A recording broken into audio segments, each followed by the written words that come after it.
جلیس الرحمان میرا نام ہے اور میں بھی درس و تدریس کے شعبے سے گزشتہ کئی سالوں سے تعلق ہے میرا. الحمدللہ اپنے ملک کو نہ صرف پاکستان میں تعلیم کے شعبے سے بلکہ سلطنت عثمان کے ایک پہلے سے اسکول میں پڑھانے کا اتفاق بھی رہا ہے, الصحوہ کے نام سے, جو سلطان قابوس کے اسکول میں سے تھا. میتھمیٹکس میرا سبجیکٹ ہے. تو آپ سب ناظرین کے سامنے زیادہ سمع فراشی نہیں کروں گا, صرف چند الفاظ کی جسارت کروں گا. اور جیسے کہ احسان بھائی نے دو لفظ استعمال کیے تھے اپنی آغاز میں, تجارت, دیانت, اسی حوالے سے میں بات کروں گا کہ lots of people talk well but a very few act well. یعنی ہم گفتار کے غازی تو ہیں لیکن کردار کے غازی نہیں. ہم سے مراد کہ ہم بحیثیت مسلمان قوم جس وقت ہم جس نہج پہ کھڑے ہیں, ہم دیکھتے ہیں کہ ہمارا جب چاول ملک کے باہر اپنے ہی مسلمان ممالک میں جاتا ہے, سیمپل کچھ جاتا ہے اور پروڈکٹ کچھ جاتا ہے, تو ہم کہاں سے تجارت کر پائیں گے ان کا؟ ہم کہاں سے یہودیوں کا مقابلہ کر پائیں گے ایمانداری میں, معذرت کے ساتھ؟ کہاں سے ہم یہودیوں کا مقابلہ یا غیر مسلموں کا مسلمان مقابلہ کر پائے گا ایمانداری کے پہلو پہ؟ آج ہم صرف کلمہ گو تو ضرور ہے لیکن سارا کا سارا ایمان ان ممالک میں ہے جو کہ غیر کلمہ گو ہے. یہ بھی ایک تلخ حقیقت ہے.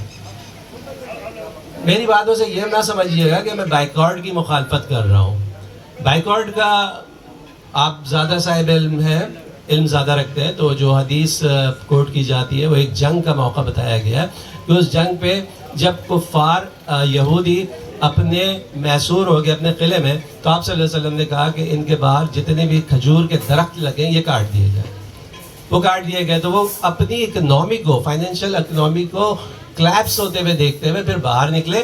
وہ ایک پہلو ضرور تھا لیکن وہ ون سائیڈڈ پہلو تھا. اس چیز پہ میں روشنی ڈالنا چاہوں گا, اپنا نقطۂ نظر بیان کر رہا ہوں. یقین میں یہ نہیں کہتا کہ آپ سب میری باتوں سے اتفاق کریں گے, لیکن یہ میرا نقطۂ نظر ہے. یہ آج کی جو تجارت ہے میرے بھائی وہ ٹو سائیڈڈ ہے. صرف ون سائیڈڈ اگر ہم بائیکاٹ ان کا کر رہے ہیں, بدلے میں وہ بھی ہمارے چاول کا, ہمارے کپاس کا, ہمارے آم کا, ہمارے پروڈکٹ کا بائیکاٹ کرتے ہیں, تو ہم اپنا پروڈکٹ کس کو بیچیں گے؟ ہم مسلمان ممالک سے بھی کیا کر رہے ہیں, ایمانداری کے ساتھ نہیں پیش آ رہے. تو سب سے پہلے تو ہمیں اپنے آپ کو چیک کرنا چاہیے, ہمیں اپنا بائیکاٹ کرنا چاہیے کہ ہم نے پیپسی کوک کا بائیکاٹ کر دیا, شادیوں میں ٹیبل میں بھر گئی نیکسٹ کول اور پاکستانی پروڈکٹ. انجام کیا ہوا؟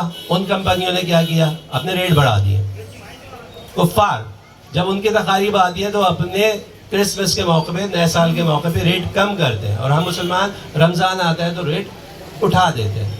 تو سب سے پہلے تو بائیکاٹ ہمیں اپنے گربان میں جھانک کر کرنا چاہیے, اپنا احتساب کرنا چاہیے. اگر ہم صحیح ہو گئے تو پھر ہم یقیناً مقابلہ کر پائیں گے کسی بھی کفار سے اور کسی بھی مذہب سے. تو یہ یاد رہے کہ ہم بائیکاٹ کریں, ضرور کریں, نام کے ساتھ کریں, ان کی پروڈکٹ کا کریں, لیکن ساتھ ساتھ اپنے معیار کو بھی بہتر بنائیں. بہت شکریہ. بہت وقت میں نے لے لیا, اگرچہ ہم ویسے ہی تاخیر کا شکار ہیں, تو میں چاہوں گا کہ اس پروگرام کو جلد از جلد آگے اپنی منزلوں پہ پہنچائیں.